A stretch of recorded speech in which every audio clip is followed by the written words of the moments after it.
Now I'm going to move into mid-round spamming. Mid-round spamming on T side is just generally counter-spamming CT spots where you think they might be just at any late point in the, or mid point in the round, and when you have time or cover.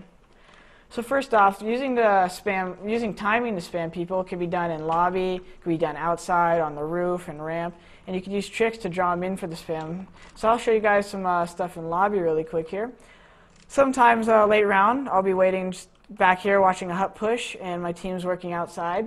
So I'll do a spam right here lined up, where I just spam this spot, and it's right when they climb into the center of top hut, and sometimes we'll be watching the in and out connector from outside in to inner. And then if I don't want to do that, or if I just, sometimes I watch a hut push from up here, I like to spam back bomb from right here. And this is all, like I said, when I think I might have heard him play that spot, or I just want to maybe tax him like 25, 30, 40 damage, something quick, just because if you're going to shoot in the same spot, they're going to get at least hit a couple times. So, go up on the roof here now. Another trick with mid-round spamming you could do is with fakes. And my team likes to do upper fakes and walk back to other spots on this map a lot. So say they do a fake upper. I'm going to stay here while they start walking towards ramp, and then I'm going to start spamming shortly after the flashes. And the only reason I'm doing that is because a lot of times when a team is executing their flashes, everything, their strategy on upper, the counter-terrorists are going to request backup. So that means this one guy, at least, maybe two, are going to be flying up that ladder to give support from the rafter. When this happens, they're going to start getting spammed, and you could catch it in some scenarios at big tournaments where players will just perfectly get like 3 kills, and it's just absurd because it's such a devastating thing to happen to your team when you're just like, wow, we just all got spammed. So next I'll go outside really quick and talk about some of those quick spams I do. Like I said, most of these are due to kill time when you know it could be useful in mid-round. So you'll have both the vent spams. If you think they might be watching the hut window from vent, you could just shoot right here, just right under that line to the right a little bit. You generally want to try to scoot back here though, so you're not vulnerable to catwalk or CT spawn boxes, and you're just going to spam this. To my right, you have the red pull spam, so you can just hug the wall until it's flat perfectly. You can just tap right there, and that's right next to the red pull. If maybe your team's advancing to big ladder, you could swing here and shoot the other vent like I said. Or you could stand right here next to the bomb box, and right when you cut off CT spawn, when these two meet, you can just shoot right here. It's right between those, and that's the right side of bomb box. So those are spams I like to use outside. And like I said, mid-round spamming's mostly done for just catching someone off guard, maybe giving yourself a late number advantage.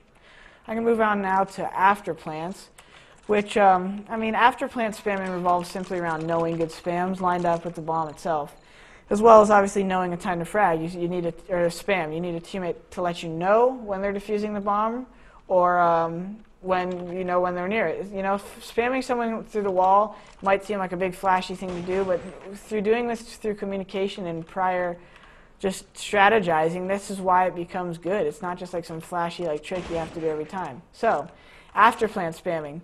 Most of the time when you're in the lower bomb site in this map, you don't really have anyone in upper, so that there's only really one spam, and that's from nuke, or that's from the ramp onto the lower box. I'll show you guys that really quick, but it's normally not too helpful, but it's only good when you're just, some of these spams are really good when you just can't get to the bomb in time. So all you're going to do is line it up with the red light when you're standing on this box, and it's just right here. So that's a decent spam, but normally you're just going to want to jet down there and help your team. You're not going to waste time with spamming. But the ones I like the most for upper are the ones from lower vents, outside, and right here on this little black top in lobby.